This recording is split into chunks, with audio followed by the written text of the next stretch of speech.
മധുരൈ സുങ്കടി കോട്ടണിൽ വന്നിരിക്കുന്ന പെൻഡെക്സ് ചെക്സിൽ വന്നിരിക്കുന്ന 3 ഡിഫറെൻറ്റ് കളേഴ്സായിട്ടോ കൊണ്ടുവന്നിരിക്കുന്നത്. ഫസ്റ്റ് ഈ ഒരു ബ്ലാക്ക് ഷെയ്ഡ്, വലിയ ഡിസൈൻ ഒന്നും ഇഷ്ടപ്പെടാണ്ട് ഭയങ്കര സിമ്പിളായിട്ട് സ്റ്റൈൽ ചെയ്തിട്ട് പോകാൻ പറ്റിയൊരു സാരി ആട്ടോ. അങ്ങനെയുള്ളവർക്ക് പറ്റിയൊരു സാരിയാണ്. ഇങ്ങനെയാണ് സാരി കംപ്ലീറ്റ് വരുന്നത്. അതെ, ഇതാണ് പല്ലു പോർഷൻ. ജസ്റ്റ് ഒരു സ്ട്രൈപ്സ് ലൈൻസ് പോയിട്ടുണ്ട് ഗോൾഡൻ സെറിയിൽ തന്നെ. കണ്ടോ, ഇങ്ങനെയാണ് സാരിയുടെ ഡിസൈൻ വരുന്നത്. ബാക്കി നല്ല മൈക്രോ ചെക്സിൽ തന്നെ കണ്ടോ, ബോർഡറിൽ മാത്രം ഒരു ഗോൾഡൻ സെറി ലൈൻ പോയിട്ടുണ്ട്. ഭയങ്കര സിമ്പിളായിട്ടുള്ളൊരു സാരിയാണ്. ഫസ്റ്റ് വൺ ഈ ഒരു ബ്ലാക്ക് ഷെയ്ഡ്, സെക്കൻഡ് വൺ ഈ ഒരു ക്രീം ഷെയ്ഡ്, ഒരു ലൈറ്റ് ഒരു യെല്ലോ മിക്സ്ഡ് ഒരു ക്രീം ഷെയ്ഡാണ്.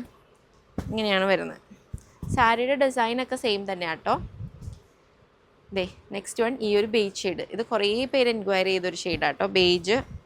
ഇതിൻ്റെ ഒപ്പം നമുക്ക് ബ്ലൗസ് ബിറ്റും അവൈലബിൾ ആണ്. വേണമെന്നുള്ളവർക്ക് ബ്ലൗസ് ബിറ്റും അതിൻ്റെ ഒപ്പം പർച്ചേസ് ചെയ്യാം. അല്ലാണ്ട് സാരി മാത്രം അവൈലബിൾ ആണ്. അതെ, ബ്ലൗസ് ബിറ്റ്സ് ഇങ്ങനെയാണ് വരുന്നത്. കണ്ടോ, രണ്ടും ഡിഫറെൻറ്റ് പ്രൈസ് റേഞ്ച് ആയിരിക്കും. അപ്പോൾ വേണ്ടവർ വേഗം തന്നെ നമ്മുടെ ഇൻസ്റ്റാഗ്രാം അല്ലെങ്കിൽ വാട്സപ്പിൽ വേഗം മെസ്സേജ് അയച്ചോളൂ. വളരെ ലിമിറ്റഡ് സ്റ്റോക്ക് മാത്രമേ ഉള്ളൂ. ബൈ.